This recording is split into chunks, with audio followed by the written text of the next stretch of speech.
is Otto Boyson. Nandito naman tayo guys sa ating diagnose at saka repair. So mayroon tayong ginagawa ngayon. Ito Dodge Challenger na 6.1 liters. 6.1 liters. So ang problema nito guys, ginawa to ng ibang mekaniko, ngayon bumalik. Ang problema, kinabitan ng hydraulic tappet na pang MDS. So kinabitan ng hydraulic tappet na pang MDS na hydraulic tappet na MDS sa speak na makina. Ito kasi guys, without MDS to. Itong 6.1 liters na to without MDS. Ngayon yung mekaniko guys, hindi niya siguro chinik, basta kay nakita lang niya ay hydraulic tappet, pero ang pinagkaiba ay yung bago na dinala ng may-ari ay pang MDS. Itong makina na to guys, without MDS or yung multi-displacement system. So wala siyang MDS, ang kinabit pang MDS. So ang nangyari, namamalya. Namamalya siya guys, nagba-backfire. Pero pag chinik mo sa sa computer, ang problema, walang DTC code. So confusing masyado. Walang DTC code, walang misfire code. Ang problema, namamalya at saka nagba-backfire. So yun yung symptoms. Ngayon chinik yung part number ng box na dinala ng may-ari. Pero bago yun guys na check, ang problema is naikabit na ng mekaniko. So kompleto na, kumbaga ganyan na siya, kompleto na, ready for release na. Ang problema nung ni-road test, nagba-backfire, tapos pagka idle nanginginig. So pagka high RPM hindi siya nanginginig, idle lang siya, nanginginig. Pero sa high RPM doon naman siya nagba-backfire, akala mo naka-open pipe. So chinik sa masusing pag-check lahat.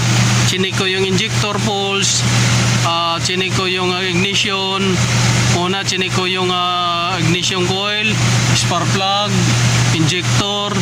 So wala akong mahanap doon. Lahat may supply galing sa PCM.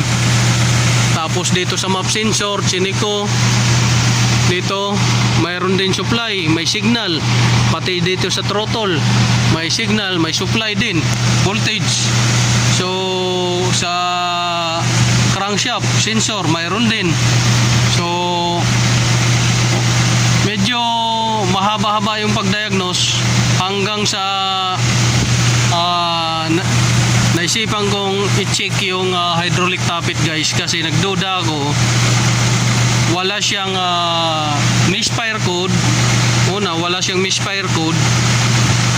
Tapos wala siyang ibang DTC code na lumabas. Tapos namamalya. Lahat naman okay, may supply, may voltage. Ang problema is mechanical failure. So yun yung pinagdudahan ko. Ngayon ay sabi ko doon sa kung chinik ba niya bago kinabit. Ang sabi niya parehas naman daw hydraulic tappet. Ang problema, sabi ko, mayroong pang MDS at saka without MDS. Itong makina na to 6.1 liters without MDS to guys. Ang kinabit niya, hindi niya chinik. So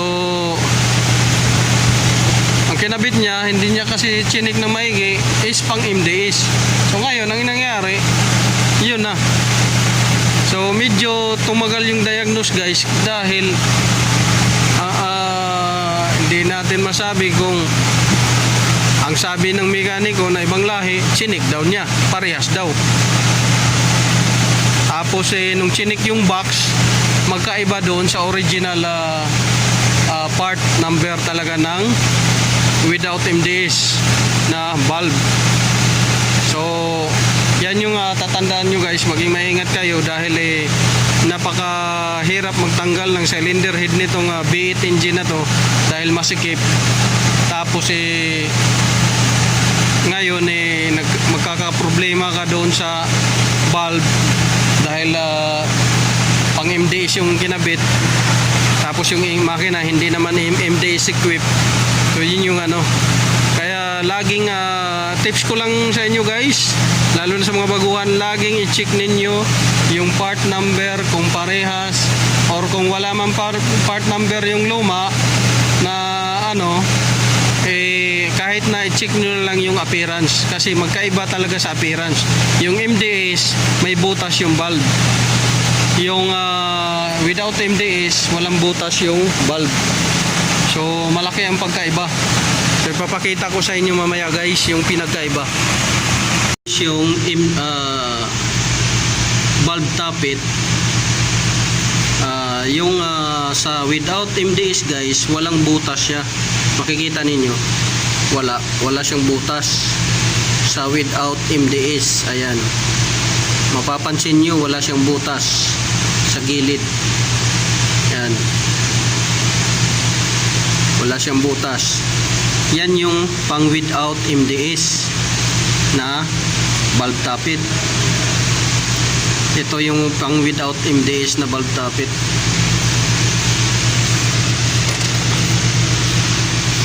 Yan, wala siyang butas.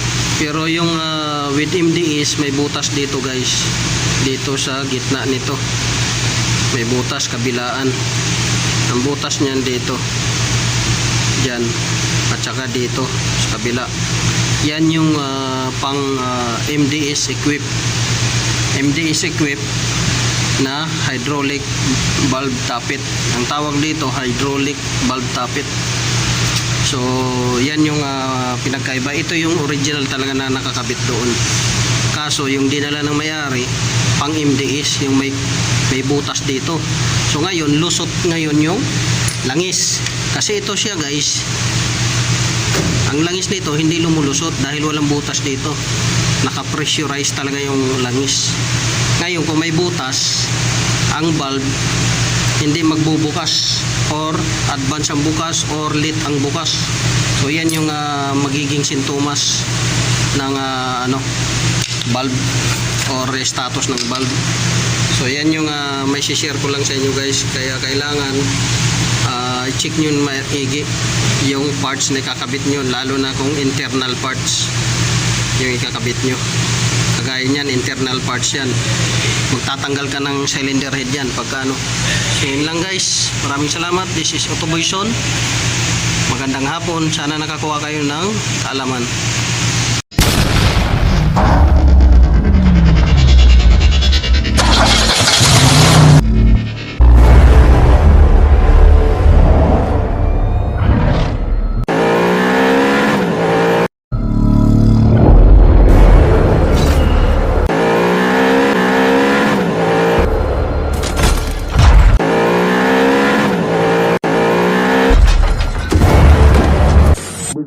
Make